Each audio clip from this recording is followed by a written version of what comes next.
سب سے پہلا سوال قاری صغیر صاحب ابوظہبی سے پوچھ رہے ہیں کہ والدہ کی فوت ہونے پر قربانی میں کیا قربانی کا کوئی حصہ کر سکتے ہیں یا صدقہ وغیرہ دینا بہتر ہے؟ کون سی صورت اچھی ہے؟ اس بارے میں رہنمائی فرما دیں۔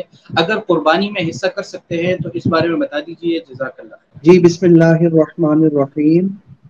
دیکھیے، یہ قربانی کے 3 دنوں میں حدیث میں آتا ہے، حضور صلی اللہ علیہ وسلم نے ارشاد فرمایا ان 3 دنوں میں اللہ تعالی کو خون بہانے سے، یعنی قربانی سے پیارا کوئی بھی عمل نہیں۔ سب سے پیارا عمل ان 3 دنوں میں جو اللہ تعالیٰ کو ہے وہ قربانی ہے جی۔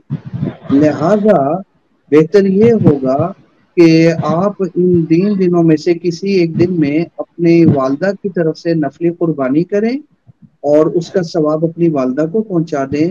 انشاءاللہ اس سے ان کو بہت فائدہ ہوگا۔ میں ذاتی طور پر ایک مشورہ دیا کرتا ہوں اپنے پیاروں کو، ساتھیوں کو، وہ یہ کہ آپ صلی اللہ علیہ وسلم نے بھی 2 قربانیاں فرمائی تھی جی۔ آپ 2 قربانیاں فرماتے تھے، ایک اپنی طرف سے اور ایک مینڈا اور دمبا جو ذبح فرمایا وہ نقلی تھا اور اس کا ثواب پوری امت کو پہنچا دیا۔ لہٰذا اے اللہ، یہ جو میں نے دوسرا مینڈا یا دمبا ذبح www.darsequran.com کیا ہے، اے اللہ اس کا ثواب قیامت تک آنے والے جتنے بھی مسلمان ہیں میں ان سب کو ہدیہ کرتا ہوں، چاہے وہ اس وقت موجود ہیں، زندہ ہیں، یا فوت ہو چکے ہیں، یا قیامت تک جتنے بھی آئیں گے ان سب کی طرف سے میں قربانی کرتا ہوں، یعنی اس قربانی کا ثواب ان کو پہنچاتا ہوں۔ حضور صلی اللہ علیہ وسلم نے بھی قربانی کی تھی اور ثواب پہنچایا تھا۔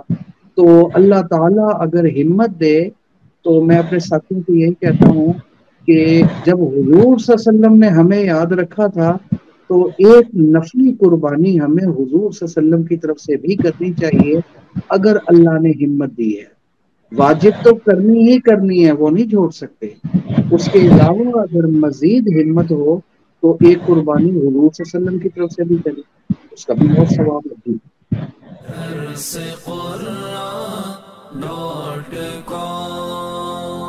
www.darsequran.com